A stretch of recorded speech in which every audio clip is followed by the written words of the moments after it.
अस्सलाम वालेकुम जी। सोबिया कैसी हो? क्या क्या कर रही हो? आज सुबह सुबह सोबिया का फ़ोन आ गया, और सोबिया उन लोगों में से है जिनकी फ़ोन कॉल आ जाए तो आप दुआ ही करते हैं कि वो बंद भी हो जाए। अब वो शुरू हो गई। तुम्हें पता है मेरी बार बार आजकल फ़ोन की बैटरी डेड हो रही है, और 4 दिन हो गए हैं मेरी मेट टाइम पे नहीं आती है। और अहमद को अगले दिन चोट क्या लगी, आज चौथा दिन है, मुझे रात को वो जुगा के रखता है।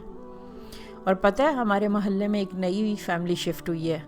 सुना है कहीं दिवालिया हो गए तो इस मोहल्ले में आकर आबाद हो गए। सोबिया की गुफ्तगू जारी थी तो मुझे इंटरप्ट करना पड़ा। सोबिया खैरियत तो है? मैं ज़रा जल्दी में थी, क्या तुम्हें कोई काम तो नहीं है? तो इसके बाद उसको ख्याल आया कि उसने तो ज़रूरी इतला देने के लिए फ़ोन किया था।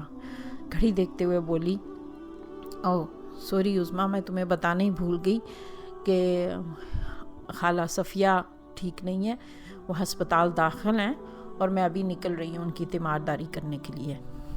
गोया इतनी अहम बात उसने तकरीबन 15 मिनट की गुफ्तगू के बाद बताई।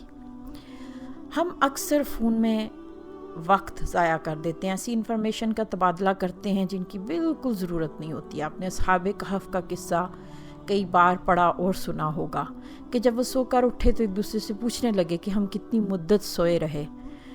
तो सब ने अपने अपने अंदाज़े के मुताबिक बात की, लेकिन फिर उनको एहसास हुआ कि ये गुफ्तगू बिल्कुल गैर ज़रूरी है, तो उन्होंने फ़ौरन इस मौजू को ख़त्म कर दिया कि अल्लाह बेहतर जानता है हम कितनी देर सोए रहे।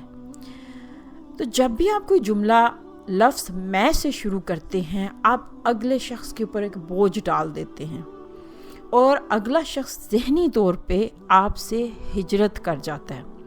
आप खुद सोचें, अगले फ़र्द को क्यों कर दिलचस्पी होगी ये जानने में कि आपके फ़ोन की बैटरी को क्या हुआ या आपके घर में क्या हो रहा है। हाँ, कोई एक आध सहेली होगी जिसके साथ आप शेयर करें, लेकिन ज़ाहिर है फिर आपको उसकी भी सुननी पड़ेगी। बल्कि बेहतर यही है कि आप गुफ्तगू हमेशा कम करें और सुने ज़्यादा, और गुफ्तगू में भी सिर्फ बातें ना करें बल्कि बोलना सीखें। कम्युनिकेशन स्किल एक ऐसा हुनर है जिसको सीखे बगैर आप कुछ भी नहीं कर सकते। तो कम्युनिकेशन स्किल इम्प्रूव करने के लिए आप हमसे राब्ता कर सकते हैं। बहुत शुक्रिया।